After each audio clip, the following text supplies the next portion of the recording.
गौरेला पेंड्रा से बदमाश आए थे और बदमाशों ने 16,000 रुपए भी लूटे। घटना जो है वो सीसीटीवी कैमरे में कैद हो चुकी है। अमरकंटक पुलिस ने आरोपी को हिरासत में लेकर पूछताछ शुरू कर दी है। तो बड़ी खबर आपको बता रहे हैं किस तरीके से मिल्क पार्लर में बदमाशों ने तोड़फोड़ की है। दुकान कर्मचारी और मालिक से भी मारपीट की गई है। सामान का पूरा पैसा मांगने पर इन लोगों ने गुंडागर्दी की है और बताया जा रहा है जो ये बदमाश हैं वो गौरेला पेंड्रा से आए हुए थे, छत्तीसगढ़ से आए थे और बदमाशों ने 16,000 रुपए भी लूटे हैं। अब ये तस्वीरें आपके सामने जो किस तरीके से गुंडागर्दी यहां पर हुई है। दुकानदारों से मारपीट की गई है, दुकान कर्मचारी और मालिक से मारपीट की गई है। मिल्क पार्लर की तस्वीरें आपको दिखा रहे हैं जहां पर गुंडागर्दी की तस्वीरें देखने को मिली हैं। सामान का पूरा पैसा मांगने पर ये बिफर गए। इन्हें लगा कि गुनाह हो रहा है। हालांकि अमरकंटक पुलिस ने आरोपी को हिरासत में लेकर पूछताछ शुरू कर दी है।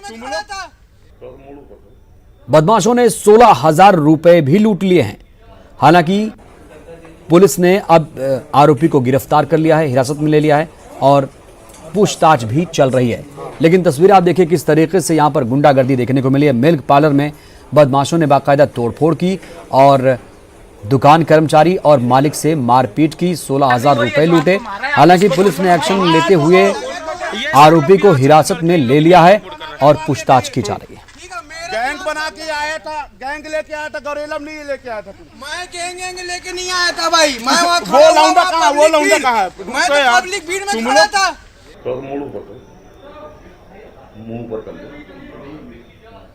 तो आप देख पा रहे हैं किस तरीके से मिल्क पार्लर में बदमाशों ने तोड़फोड़ की है, दुकान को नुकसान पहुंचाया है। दुकान कर्मचारी और मालिक से भी मारपीट की गई है। तस्वीरें देखिए आप किस तरीके से डंडों से यहां पर बाकायदा गुंडागर्दी की गई है और बदमाशों ने 16,000 रुपए भी लूटे हैं।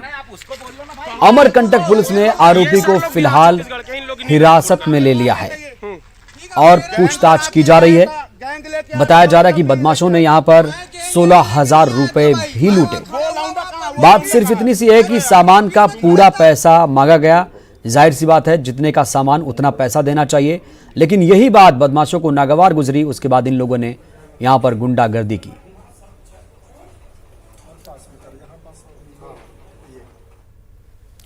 और खबरदार से जहां पर पहाड़ी झरने के नाले में कार बहने की तस्वीर सामने आई।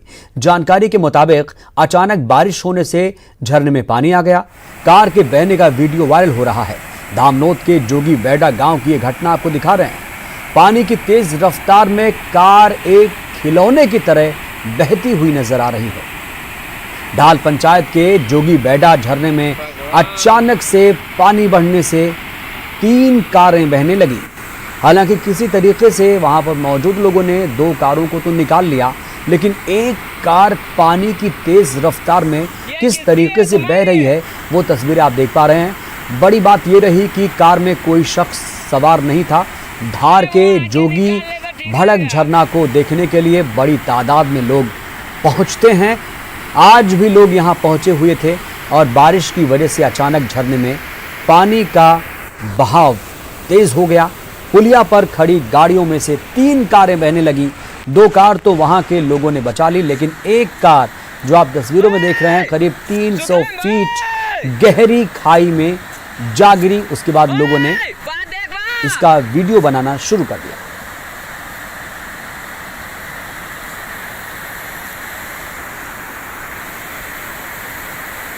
तो धार की तस्वीर आप देख पा रहे हैं किस तरीके से पहाड़ी झरने में नाले में एक कार बहती हुई आपको नजर आ रही है। अच्छी बात यह है कि इस कार में कोई सवार नहीं है, तो कार सवारों की यहां पर बाल बाल जान बची है और एक खिलौने की तरह आपको यहां पर कार नजर आ रही होगी। ढाल पंचायत के जोगी बैडा झरने में अचानक से पानी बढ़ गया। उसके बाद 3 कारें यहां पर बहने लगी। हालांकि 2 कारों को वहां मौजूद लोगों ने बचा लिया, लेकिन ये जो कार आपकी टीवी स्क्रीन पर है इसे नहीं बचाया जा सका। लिहाजा ये कार खिलौने की तरह यहां पर झरने में तैरती हुई आपको नजर आ रही है। धार के जोगी भड़क झरने को देखने के लिए हर साल यूं ही जब भी बारिश का सीज़न होता है यहाँ पर बड़ी तादाद में लोग पर्यटक जो हैं पहुँचते हैं आज भी लोग पहुंचे हुए हैं, कल भी लोग पहुंचे हुए थे। बारिश की वजह से अचानक झरने में जब पानी आया, बहाव तेज हुआ, तो पुलिया पर कारें, 3 कारें खड़ी हुई थी। उसके बाद तीनों कारें पानी में बहने लगी। 2 कार को तो वहाँ पर मौजूद लोगों ने बचा लिया किसी तरीके से, लेकिन एक कार जो आप देख पा रहे हैं वो 300 फीट गहरी खाई में जा गिरी। तो कार सवार लोगों की यहाँ पर बाल बाल जान बची है। धामनोद के जोगी बैडा गांव की ये घटना आपको दिखा रहे हैं। तो अगर आप भी यहाँ पर पहुँचते हैं झरना देखने के लिए, तो आप भी ज़रा सावधान रहें, क्योंकि कभी भी कोई भी बड़ा हादसा हो सकता है। और प्रशासन को भी चाहिए कि वो यहाँ पर इंतज़ाम करे, बैरिकेडिंग लगाए और लोगों को जागरूक करे। लेकिन यहाँ पर ऐसी कोई जागरूकता की तस्वीरें नज़र नहीं आई। प्रशासन भी मूक दर्शक बनकर बैठा हुआ है, वो भी इस नज़ारे का लुत्फ़ ले रहा होगा। लेकिन चाहिए ये था, जब ये पता है कि इस जोगी भड़क झरने को देखने के लिए लोग यहाँ पर पहुँचते हैं, बड़ी तादाद में पहुँचते हैं, दूर दराज से पहुँचते हैं, तो प्रशासन को भी चाहिए था कि वो यहाँ पर कुछ जागरूकता की बातें करता, लोगों को समझाता। लेकिन ऐसी कोई पहल यहाँ पर दिख नहीं रही है। अगर कोई बड़ा हादसा खुदा ना खास्ता हो जाता तो उसका जिम्मेदार आखिर होता कौन? आप देख पा रहे हैं किस तरीके से ये कार झरने में आपको दिख रही है। अच्छी बात यह है, गनीमत ये रही कि इस कार में कोई भी सवार नहीं है, नहीं तो उसकी जान बचनी मुश्किल हो जाती। पहाड़ी झरने में, पहाड़ी झरने के नाले में ये कार आपको एक खिलौने की तरह, बच्चों के खिलौने की तरह नज़र आ रही होगी। जब लोगों ने देखा कि ये कार अब दूर चली गई है, उसके बावजूद, हालांकि आपको बता दें 3 कारें इसमें बह रही थी, लेकिन 2 कारों को यहां पर किसी तरीके से लोगों ने बचाया। लेकिन अब जो तीसरी कार थी उसको बचाने में कामयाबी नहीं मिली, लोगों ने खुद ही बचाया था। और जब मामला ज़्यादा बढ़ गया तो लोगों ने इस कार का वीडियो बनाना शुरू कर दिया, जो आपकी टीवी स्क्रीन पर है। तो ये तस्वीरें दरअसल लापरवाही की तस्वीरें हैं, और इन तस्वीरों से आपको भी सावधान होने की ज़रूरत है। अगर आप भी ऐसे झरने का, ऐसे मनमोहक दृश्य का आनंद लेने के लिए कहीं रुक रहे हैं, तो सावधानी से अपना ख्याल रखते हुए।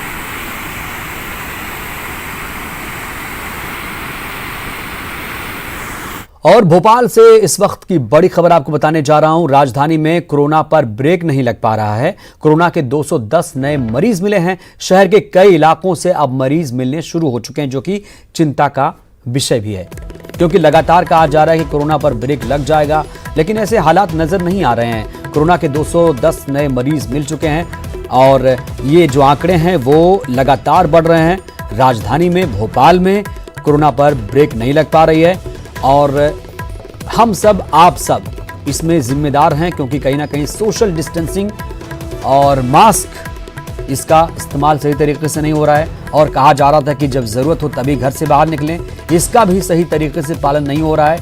गाइडलाइंस जो कोरोना की हैं उसको लेकर पालन नहीं हो रहा है। हालांकि प्रशासन, सरकार इसको लेकर लगातार कोशिशें कर रही हैं, लोगों को जागरूक तो किया जा रहा है, लेकिन लोग खुद ही इन गाइडलाइंस का पालन नहीं कर रहे हैं, तभी तो ये जो रफ्तार है वो बढ़ती हुई नजर आ रही है। हालांकि प्रधानमंत्री नरेंद्र मोदी ने कह दिया है कि जब तक दवाई नहीं तब तक ढिलाई नहीं। इसके बावजूद लोग ढिलाई, लापरवाही बरतते हुए नजर आ रहे हैं, लिहाजा आंकड़ों पर ब्रेक नहीं लग पा रहा है।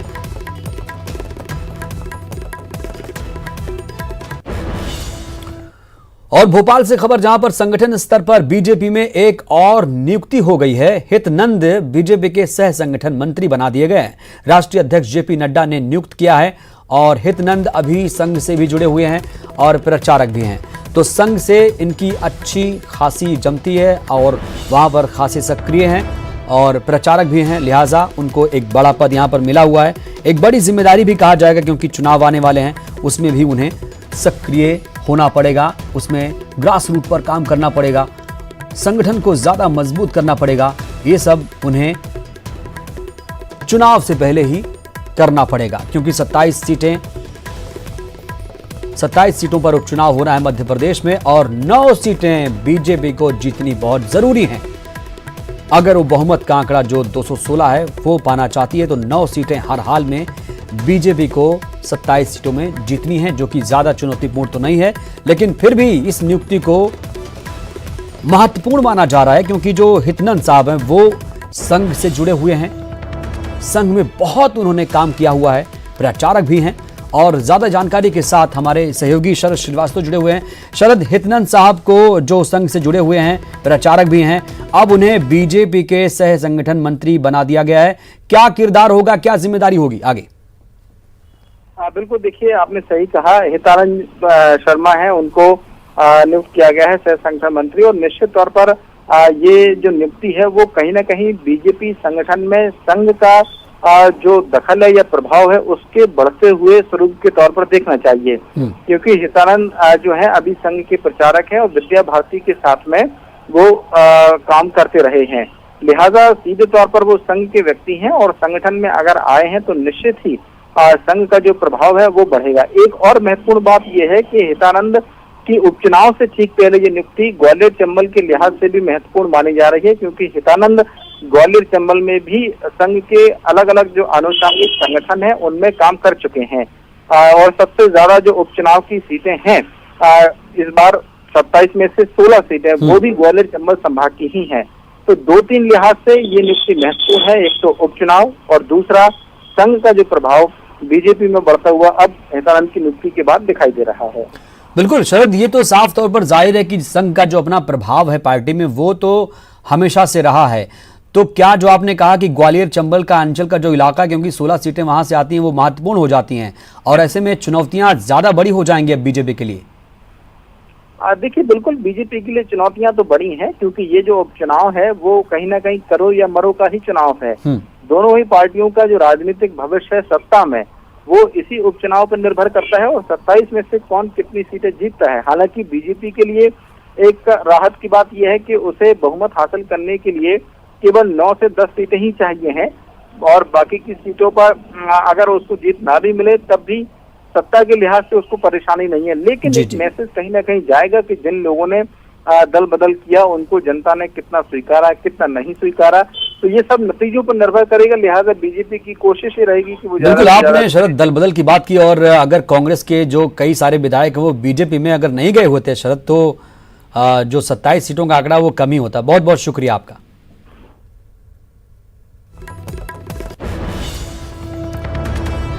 तो मध्य प्रदेश में उपचुनाव को लेकर सियासी सरगर्मी लगातार बढ़ती जा रही है। दोनों ही पार्टियां बीजेपी और कांग्रेस अपनी तैयारी को अंतिम रूप देने में जुटी हैं। जहां सीएम शिवराज का तूफानी दौरा जारी है, इसी क्रम में सीएम आज मुंगावली और मेहगांव का दौरा करेंगे। इस दौरान पूर्व सीएम उमा भारती भी सीएम के साथ नजर आएंगी। तो वहीं कांग्रेस की तरफ से पीसीसी चीफ कमलनाथ ने मोर्चा संभाल रखा है। आज कमलनाथ उपचुनाव की रणनीतियों पर मंथन करेंगे।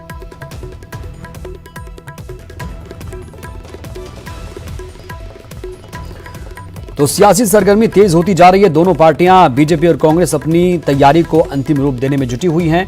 मुख्यमंत्री शिवराज का तूफानी दौरा भी लगातार जारी है। आज वो मुंगावली और मेहगांव का दौरा करेंगे। खास बात यह कि इस दौरान पूर्व मुख्यमंत्री उमा भारती भी उनके साथ नजर आएंगी। तो कांग्रेस भी पीछे कहां है? कांग्रेस की तरफ से पीसीसी चीफ कमलनाथ ने भी मोर्चा संभाल लिया है और आज कमलनाथ उपचुनाव की रणनीतियों पर मंथन करेंगे। लगातार सक्रियता दिखा रहे हैं कमलनाथ। का बड़ा असर हुआ है। भोपाल में एक कुत्ते को तालाब में फेंकने वाला शख्स गिरफ्तार हो गया है। सलमान नाम के युवक ने कुत्ते को तालाब में फेंका था, जिसका वीडियो वायरल हुआ था। आरोपी के खिलाफ पशु क्रूरता अधिनियम के तहत केस दर्ज हुआ है। हालांकि वो अपने किए पर अब शर्मिंदा है, माफी मांग रहा है।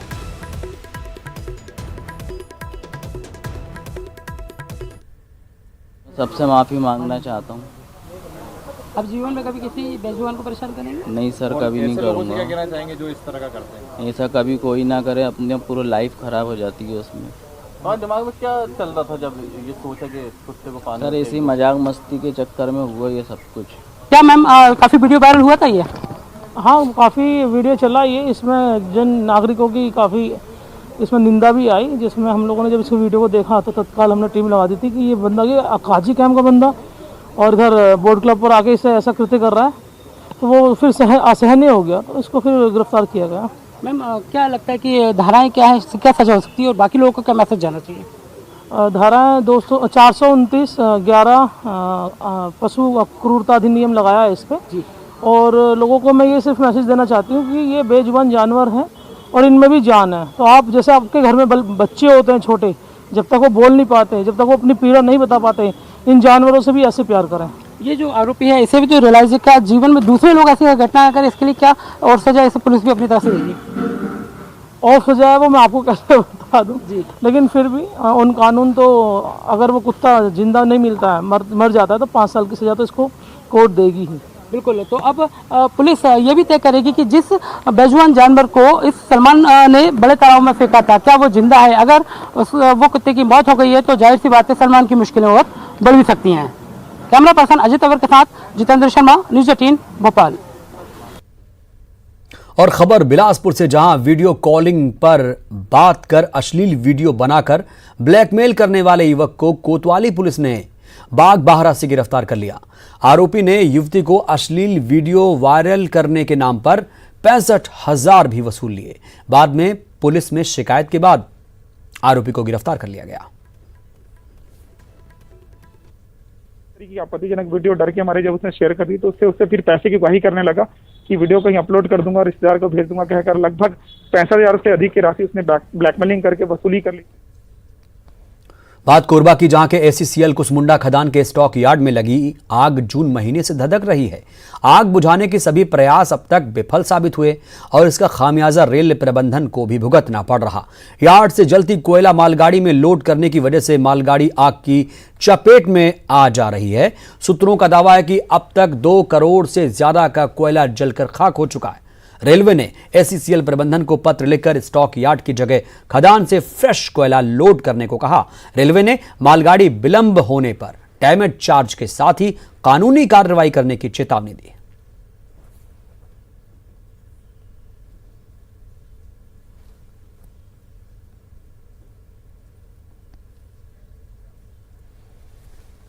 राजनांदगांव जिले के डोंगरगढ़ ब्लॉक के बिजली विभाग के कार्यपालन अभियंता ललित राठौर के खिलाफ थाने में एफआईआर दर्ज की गई। शिकायतकर्ता श्याम सुंदर नरेडी ने राठौर पर फोन पर धमकी देने का आरोप लगाया। बिजली गुल होने की शिकायत करने पर कार्यपालन अभियंता भड़क उठे और फोन पर बदतमीजी करनी शुरू कर दी।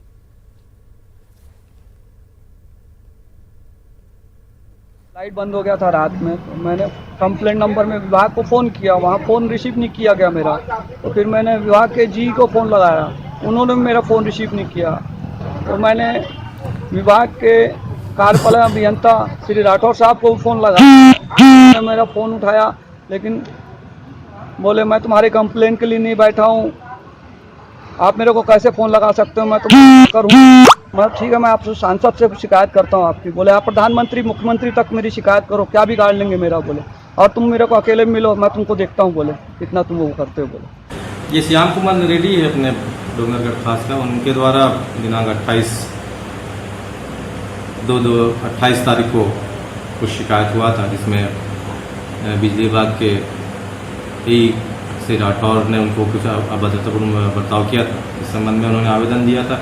उन्होंने आवेदन पे जांच के दोनों पार्टी का बयान लिया। बयान पे असंज्ञा अपराध पाए जाने पर धारा 155 से आरपीसी के तहत कार्रवाई की गई। भिलाई में हुई तेज बारिश से बचने के लिए एक नाग रात के अंधेरे में एक घर के अंदर घुस गया और टीवी के पीछे जाकर छुप गया। नोवा नेचर के सदस्य अजय कुमार ने रात के 3 बजे ही नाग का रेस्क्यू किया और उसे सूझबूझ के साथ पकड़ लिया। नाग करीब 5 फीट का था, जो बार बार डसने की कोशिश कर रहा था, लेकिन उसे बड़े ही सूझबूझ से पकड़कर न सिर्फ घर वालों की रक्षा की गई, बल्कि सांप की भी रक्षा की गई।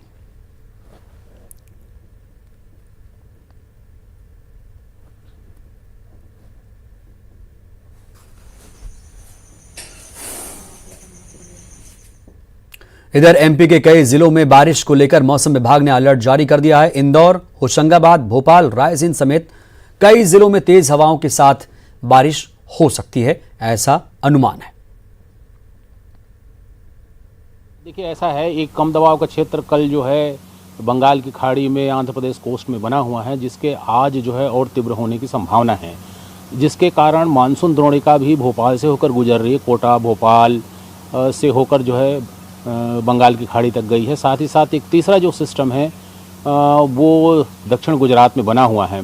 तो इन सबके संयुक्त प्रयास के कारण, संयुक्त प्रभाव के कारण दक्षिण मध्य प्रदेश, जिसमें उज्जैन, इंदौर, भोपाल, होशंगाबाद और जबलपुर संभाग में कहीं कहीं भारी वर्षा होने की संभावना है। बाकी जगहों पे जैसे ग्वालियर, चंबल संभागों में गरज चमक की स्थिति रहेगी। बाकी रीवा और शहडोल संभागों में भी कहीं कहीं गरज चमक के साथ वर्षा होगी। इधर कोरबा में मेडिकल कॉलेज खोले जाने की प्रक्रिया तेज हो गई। सरकार के निर्देश पर राजधानी रायपुर से DME की टीम ने कोरबा का दौरा किया। बहुत जल्द ही IT कॉलेज में पढ़ाई और जिला अस्पताल में इलाज शुरू होगा। मेडिकल कॉलेज के लिए केंद्र से बजट भी पास हो गया है। केंद्र और राज्य सरकार के सहयोग से मेडिकल कॉलेज खोला जा रहा है। आदिवासी बाहुल्य कोरबा जिले में मेडिकल कॉलेज खुलने से स्वास्थ्य सुविधा का विस्तार होगा। प्रारंभ है और जल्द ही मतलब इसमें आगे जो कार्रवाई होनी वो हो रही है। साथ ही साथ पढ़ाई की जहाँ तक बात है तो जो इंजीनियरिंग कॉलेज जहाँ है वहाँ पे पढ़ाई होगी और जो क्लिनिकल साइड होगा वो हमारा जो जिला अस्पताल है वहाँ पर क्लिनिकल काम। और कवर्धा में बढ़ती सब्जी के दामों ने लोगों के रसोई का जायका बिगाड़ दिया। टमाटर 70 से 80 रुपए, गोभी 80, भाटा बैगन 60, करेला 80, खेक्सी 120 समेत अन्य सब्जियों के दाम भी पहले की तुलना में काफी ज्यादा हो गए हैं, जिससे लोगों की परेशानी बढ़नी तय।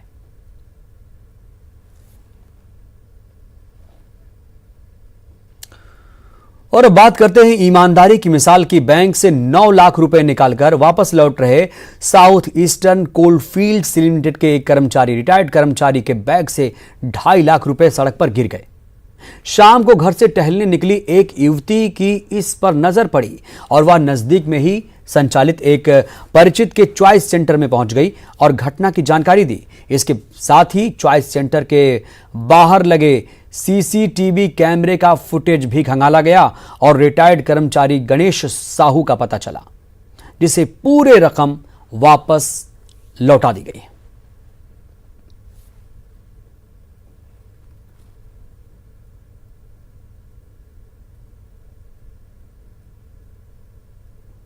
लड़की है पड़ोस में, सरस्वती गभेल के नाम से। वो लड़की आकर बताई कि मुझे कुछ पैसा मिला है। मैंने तत्काल बिना समय व्यर्थ किए हुए मैं अपने चॉइस सेंटर में वीडियो खंगाला। उस भी से मुझे पता चला कि यहाँ 2 लाख मिला है।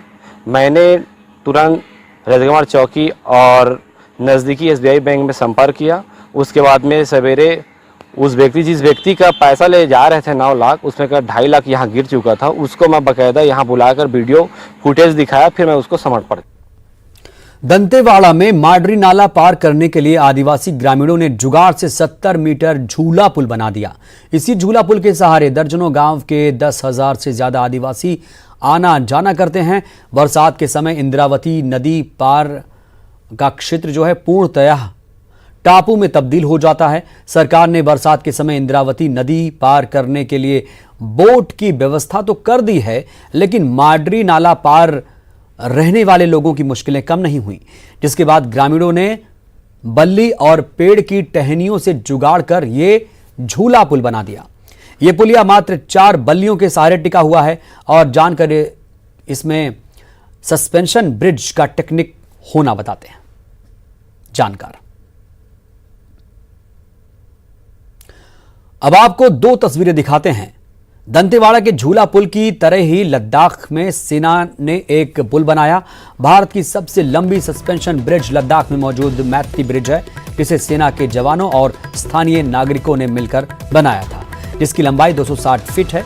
इस ब्रिज को बनाने के लिए 40 दिन और 500 टन निर्माण सामग्री और उपकरण लगे थे, किंतु आदिवासियों ने माडरी नाले पे बने इस 70 मीटर के सस्पेंशन ब्रिज को केवल 4 बल्लियों, पेड़ों के टहनियों और जुगाड़ के कमजोर तारों से बना डाला, जो कि एक मिसाल है।